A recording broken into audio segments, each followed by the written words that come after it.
Assalamualaikum warahmatullahi wabarakatuh. Kembali lagi bersama saya Ayu Efrita Dewi SHMH dalam mata kuliah delik-delik khusus di luar KUHP.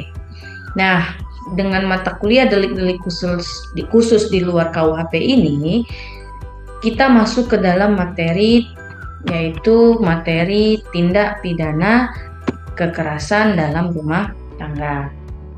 Nah, di dalam tindak pidana kekerasan rumah tangga ada aturan khusus yang mengatur, yaitu aturan khusus yang mengatur tentang kekerasan dalam rumah tangga terdapat di dalam Undang-Undang Nomor 23 Tahun 2004, itu tentang penghapusan kekerasan dalam rumah tangga. Nah, kemudian orang-orang pasti akan banyak bertanya, apa itu KDRT?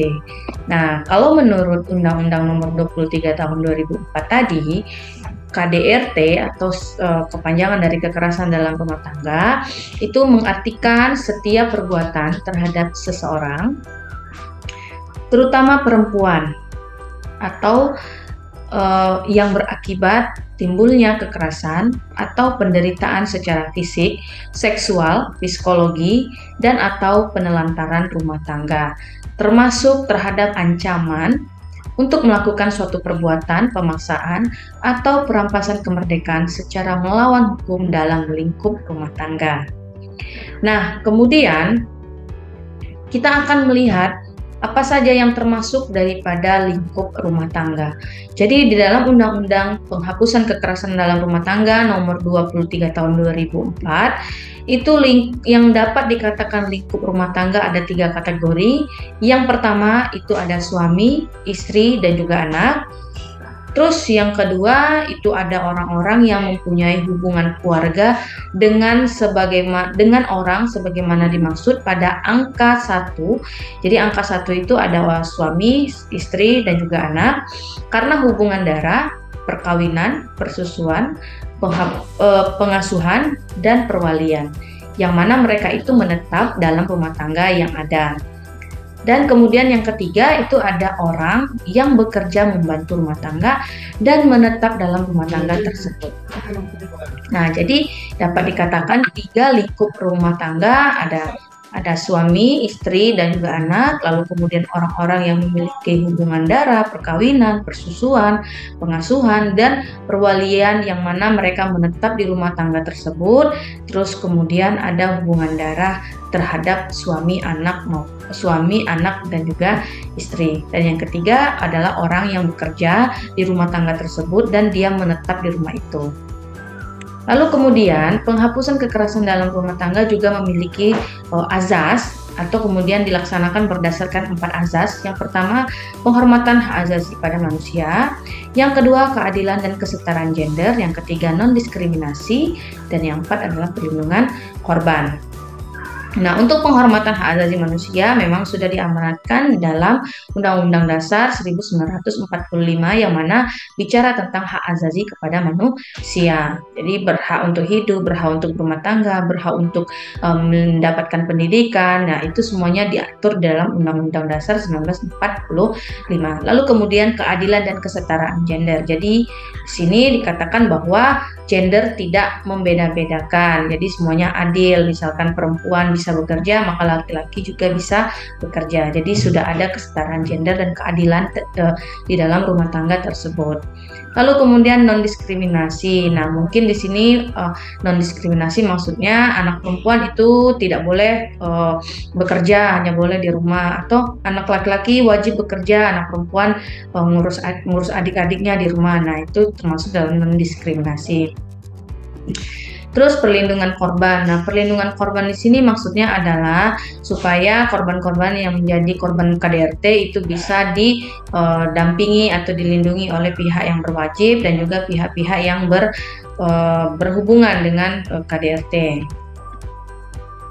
Nah, terus kemudian penghapusan kekerasan dalam rumah tangga juga memiliki tujuan. Nah, yang mana di sini tujuannya ada 4. Yang pertama mencegah, yang kedua melindungi, yang ketiga menindaklanjuti, dan yang keempat memelihara keutuhan rumah tangga. Nah, jadi di sini yang pertama mencegah. Jadi mencegah segala bentuk kekerasan rumah tangga yang terjadi, baik itu dilakukan oleh suami maupun oleh istri maupun oleh anak atau siapapun yang menetap di rumah tangga tersebut sesuai dengan lingkup rumah tangga yang sudah diatur di dalam Undang-Undang Penghapusan Kekerasan dalam Rumah Tangga. Nah, yang kedua itu untuk melindungi korban kekerasan dalam rumah tangga. Maksudnya adalah apabila ada korban kekerasan dalam rumah tangga, bisa dilindungi agar mereka tidak mendapat ancaman dari pihak-pihak yang tidak berkepentingan. Nah, yang ketiga, menindaklanjuti pelaku. Jadi di sini setelah korban dilindungi, maka pelaku juga harus ditindaklanjuti atau ditindaklanjuti dalam artian hukumnya tetap berjalan walaupun dia konteksnya adalah suami, istri ataupun keluarga terdekat. Nah, yang keempat, memelihara keutuhan rumah tangga. Jadi, keutuhan rumah tangga di sini untuk bisa menghindari bahwa sebelum pelaku melakukan tindak pidana, maka dia harus tahu dulu akibat daripada kekerasan dalam rumah tangga. Jadi, dengan adanya undang-undang bisa dapat dipastikan bahwa orang-orang yang membaca undang-undang tersebut akan takut untuk melakukan tindak pidana KDRT. Nah, bentuk kekerasan dalam rumah tangga di sini ada 4. Yang pertama fisik, yang kedua psikis, yang ketiga seksual, dan yang keempat penelantaran rumah tangga. Kalau kekerasan fisik ini sebenarnya tidak perlu lagi dijelaskan karena kita tahu bahwa bentuk kekerasan fisik itu berarti dia menimbulkan rasa sakit, jatuh sakit atau luka berat. Jadi misalkan dia dipukul suaminya, maka di sini akan terasa biru dan terlihat dari bentuknya biru warnanya kan. Terus nanti kalau bengkak di sini mungkin bengkak, nah itu bentuknya. Jadi ada sesuatu yang terlihat. Terus kekerasan psikis. Kalau psikis ini juga tidak perlu dijelaskan terlalu jauh karena memang psikis itu umum gitu ya. Dalam artian psikis itu jiwanya yang tergoncang, mungkin dia bisa trauma gitu ya. Jadi di situ di dalam undang-undang juga disebutkan perbuatan yang mengakibatkan ketakutan, kehilangan rasa kepercayaan diri, hilangnya kemampuan untuk bertindak, rasa tidak berdaya, dan penderitaan berat pada seseorang. Jadi bisa jadi dia trauma, terus kemudian dia tidak bisa keluar rumah, bersosialisasi seperti biasa. Nah, itu karena akibat yang ditimbulkan oleh kekerasan psikis tadi.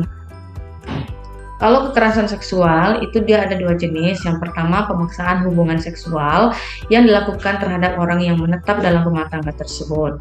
Yang kedua pemaksaan hubungan seksual terhadap salah seorang dalam lingkup rumah tangga dengan orang lain yang bertujuan untuk komersial atau tujuan tertentu.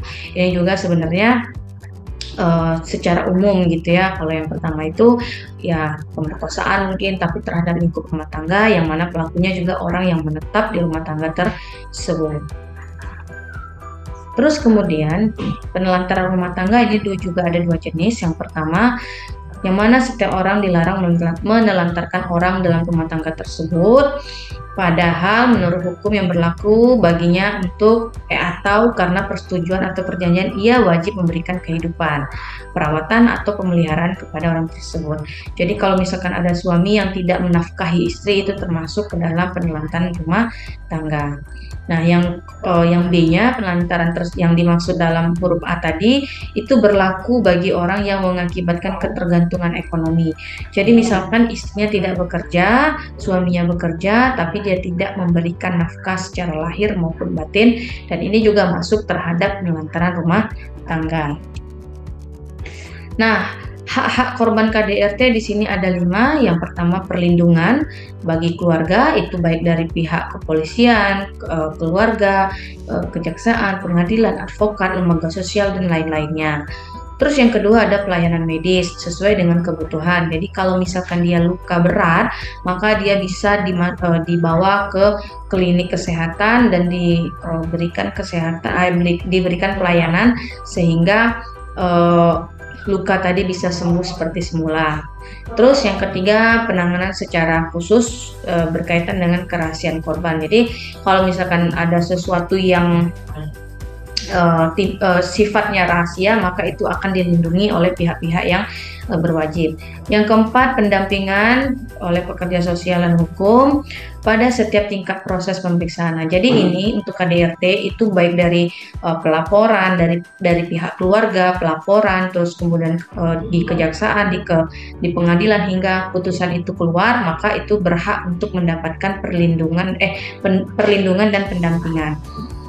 Nah, yang kelima itu pelayanan bimbingan rohani. Bimbingan rohani ini misalkan dia trauma tadi secara psikis, ternyata di medis dia tidak juga bisa diberikan, ternyata akhirnya bukan upaya tapi hak terakhirnya itu adalah bimbingan rohani. Mungkin beliau diberikan pemahaman gitu supaya korban tidak ibaratnya tidak merasa sendirian gitu, bahwa di dalam kasusnya banyak yang melindungi gitu, karena dia juga mendapatkan hak. Nah, saya rasa itu dulu materi tentang tindak pidana KDRT di mata kuliah delik-delik di luar KUHP. Terima kasih. Kalau memang ada salah kata, mohon maaf, dan kalau memang ada pertanyaan silakan ditulis di kolom komentar, dan jangan lupa di subscribe channel YouTube Visip Umrah Official. Assalamualaikum warahmatullahi wabarakatuh.